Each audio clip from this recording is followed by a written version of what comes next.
This demon in particular is a vengeful, bloodthirsty, death-inducing... Great adjectives. You are very good at this. Macabre demon that will not rest until it gets what it wants. And what it wants is very, very personal. Yeah. To who they are. We reluctantly get involved with this one. We realize that our first goal is Judy. We think, rightfully so, Lorraine figures out that she's in trouble. We can't find her, and she's gone rogue, I guess, for lack of a more eloquent term, because she obviously senses there's something much deeper. It becomes Michael's job and James and everybody else that is really creating the script and story and structuring it to really put people on edge. The discomfort is where the scares are created, and that tension and that discomfort, and that is pretty profound here. First time I read this script, I remember feeling like, oh, they got it right. Like a nice, exciting, thrilling, scary, but for anybody that loved all the relationships and going back to the first film and just the bits of humor and playfulness and chemistry and love in a relationship, you'll feel that. He's now 4 movies in, right? Mm-hmm. into his mm-hmm. horror oeuvre. So he's much more. He loves confident. to. Yes, confidence, his passion, and he's pushing himself technically, which I think is really, really great. He's in such a great space for someone that's got this reverence for the series, but able to infuse his own passion and skill and the things that he's learned, and maybe mm-hmm. the things that he, from the third or Nun 2 or movies that he's done, and go, okay, how can I push myself? So that's the shots that we're getting here, which is really, really, really exciting. I mean, in all the other Conjurings, Judy's just not embraced her gift, and this is the first time that you see her explore it and not run from it. You see her embrace it, and I mean, as parents, I mean, yeah, there's just like raising a typical adolescent, and coaching her in ways to become a courageous and strong woman. But there's a whole other aspect of coaching her, and it's in her clairvoyance. I will always look back at the first Conjuring with probably the fondest memories I will ever have in terms of my filmmaking career. It's definitely the movie that really set me on the trajectory that I've always wanted to be in. And I have a lot to be thankful for this franchise and for this world, for the story of the Warrens and what we've created with the cinematic version of all of this. So here we are, finally about to close a very big chapter in all of our lives with The Last Rites. One of the things that we realize with each subsequent Conjuring films that we make is that, why people keep coming back to the Conjuring movies is because they love Patrick Wilson and Vera Farmiga and their depiction of Anne and Lorraine Warren and just the family dynamic that they have. And so naturally, their daughter, Judy, would play into this story in a big, big way. Part of the challenge for us is trying to come up with new things, new scares that we haven't quite seen before. And Shav's definitely, really spent a lot of time thinking about that. He's familiar with Patrick Patrick and Vera, and he's familiar with the characters in that world. And so I think, he's coming into this movie with a lot more confidence, and he's designing some set pieces that I felt very good about. And it's exciting to see Sharv's kind of grow with each subsequent films that he has made. We feel very lucky to have him on this movie with us. What can I say about Vera and Patrick that we all haven't already said? They're truly the beating heart of the franchise.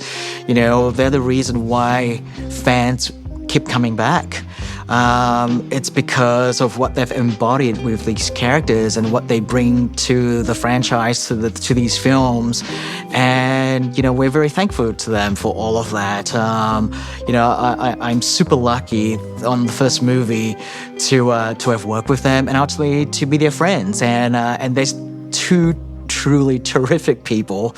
They are as they appear to be. They're truly like authentic, genuine people, and I cannot be happy that they've sort of found such great success with the Conjuring films. Horror movies have always been an incredible communal experience, and definitely it's the same with the Conjuring films. You want to go into the theater to experience it in a dark room with with lots of other sort of people that love this world and enjoy it. The scares just play so much better. The sound system, the big screen visuals. We really made this for the big screen, and we want people to be able to see this on the biggest screen they can and experience this, this final moment. And so I think they'll be doing themselves a disservice if they don't see this on the biggest screen with the best sound system, because we really want to go out with a bang. Judy is the daughter of the Warrens, Lorraine and Ed, and she shares psychic abilities like her mother.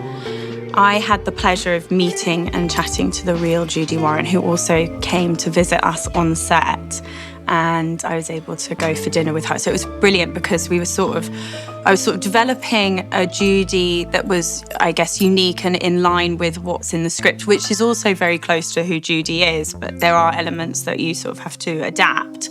And meeting the real Judy, I could take pieces of what she's like and what's important to her and put that into the character just to sort of land that authenticity there. Working obviously with Vera is brilliant. We have the exact same cackle and laugh. She's got a fantastic sense of humour, Vera. I'm absolutely loving every minute of working with her. So I think that's been really great because naturally I do feel this kind of motherly bond with Vera. She's got that about her anyway as a sort of instinctual, natural character. She's very, very caring and very generous. So it's actually been kind of an easy transition in that way, like depicting that side of the relationship. Tony is a supportive character for Judy. There is a point where she knows her mother's so protective of her, she can't actually share the visual experience that she's having because she doesn't want to concern them. So Tony then becomes the person that she relies on for that kind of protection and that consolation. And Tony is that. He's a shoulder to lean on. He's supportive, non-judgmental, and brave. And that's what we see in Ben's character in the film, which is great. Sharv's is a horror nerd. We love it. He's very passionate about horror films. He knows his stuff. And I think actors are sort of only as passionate as the directors are, and Sharv's is passionate. He knows exactly how he wants things done. Visually, he's adventurous, and I've had a lot of fun working with him, I guess, in terms of everything changes. There's no scene shot the same. We're sort of cameras are moving in different ways, on different structures, from different angles. It's a very sort of creative process, and it's been a very collaborative process. There's a lot that everyone can sort of bring to it and ask to do or add. And, Sharv's is a keen collaborator. I think there's always something to be said for seeing a film in a cinema on a giant screen. I mean, there's nothing more frightening, and being around other people in a dark room or doing that. When I look at at Vera's performance, when I look at Patrick's performance, I don't know if they've ever been better. I think that, and they're the best. They've been in so many great movies, but they're so good in this movie. Lorraine gives her the advice that she needs to just shut it out. And it seems like a good solution at the time, but what we realize as she's growing up is that has only been wallpapering over the bigger issue. And that this is something that's gonna be reckoned with. This is gonna be something that comes back and gets her. They've dodged a bullet, that they're no longer doing these cases. We know they're gonna get pulled back into it. And I think there's that inevitability that is really fun with those type of stories where we know the hero's gonna get pulled in for one last job. And we always know that one last job is the one that's gonna destroy them. Vera's great in these movies. She loves making Conjuring movies. She's got one of the best screams ever. I think one of the things that's also incredible is her looks. It's literally, and she totally knows this because I always am like, Vera, I need one of those Vera Farmiga looks. And it's like, it's the simplest thing. It's like wherever the camera is, she will just turn her head in the most simple, subtle way. And it has so much power. It's such like a movie star look. And it's like, it's great. It's like her sensing things, but it's just like a moment where you're like looking at her and living with her, and like, it really has, she just nails it. If she was here right now, she absolutely knows I would be talking about that, because I'm always like, I need one of those Vera Farmiga looks. We wanted to be as authentic as possible, and a lot of the Smurl house was based off of real photos that we found, and talking to the Smurl girls, and the outside is an exact match of the house. We recreated that from pictures, and there was even we shot in London, and we built it, outside of London, and we built the neighborhood on this old runway. Tony also, Ben Hardy, just rocked the part of Tony. He really came in, and, I've always been a fan of his, and he brought so much to that part, and I think so much,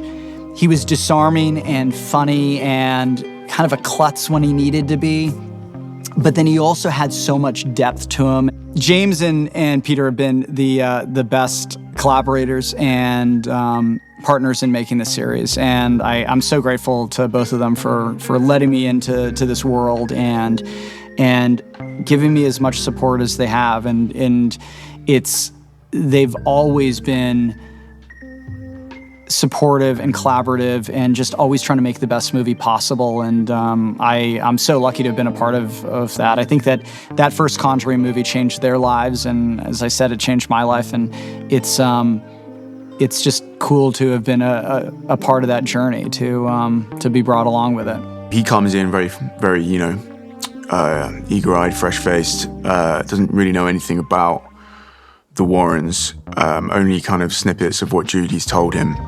Judy Warren, their daughter. And I suppose the journey for Tony throughout the film is, at the very beginning, he proposes to Judy, but he still hasn't quite won the acceptance of Ed Warren. Lorraine intuits that Tony is a good thing to be in Judy's life, but Ed is, she's his baby, she's a little girl, and Tony is trying to prove to him that not only that he's good enough for his daughter, but that he can handle the world in which they live in, the world which is very new to Tony. I think Tony is the kind of guy who he's fallen in love with her from the second he saw her. I think he's a romantic. The second he saw her, he's like, that's my girl. That's who I want to be with. And he just wants to be there for her in any way possible. And what Judy sees in him is she sees that support, and also that he's open to these things. Conjuring Last Rites is directed by Michael Sharps, and he has been awesome to work with. He's been great. He's so excited and so animated in the way he expresses himself on set. He's kind of like a big kid, He's just, and I mean that in a complimentary way. He's just having fun making movies, He's just one of those people that comes to set and just, you can tell that he feels that sense of privilege and honor to be making movies. So something I share with him, every day on set, I'm thankful to be there. This movie is just packed with goosebumps, spine chills. It's the kind of thing, sure, you can watch it at home, but if you watch it at the cinema, and especially if you watch it on IMAX, it's just going to elevate that experience so much more. Like, I'm going to watch this in IMAX, and that's not a vanity project. That's just because I want to experience the thing as it's meant to be experienced. I think that's why people keep coming back to see the next adventure, the next investigation, the next stage in their lives. It's because they've fallen in love with Ed and Lorraine as portrayed by Patrick and Vera. I think the bar for theatrical movies has only gotten higher over the last decade. And, your film has to be a commentary on the human condition to some degree. And I said, if we can scare them and make them cry, we're going to have a real winner. And, Michael Chaves took that to heart. And I think he made a beautiful, beautiful movie that if you stripped out the scares, it would still be an incredible family drama. Being able to discover and find Mia and Ben just put us at ease. They somehow embodied both the goodness that the Warrens have, but as actors, they're tremendous, and they were able to do everything that Michael Chaves asked of them and more. And we were able to lean on them very, very heavily for this film, and they really do an incredible job. I knew that we were in safe hands when Michael agreed to step into the director's shoes for Conjuring Last Rites. I knew that we had something special, and I knew that he wanted to leave this franchise on a very, very high note. It's not easy to follow James Wan. James is truly the consummate horror filmmaker who blends scares and emotion in a beautiful, beautiful fashion. But I think that Michael has learned so much from James over the years, and there really could not have been anybody better to handle Conjuring Last Rites than Michael. I think that they can expect what they love from the Conjuring movies, which is a really human story, a beautiful family story, but one that is as scary as anything they've ever seen, as tense as anything they've ever seen, but probably even more emotionally satisfying than any film that we have made.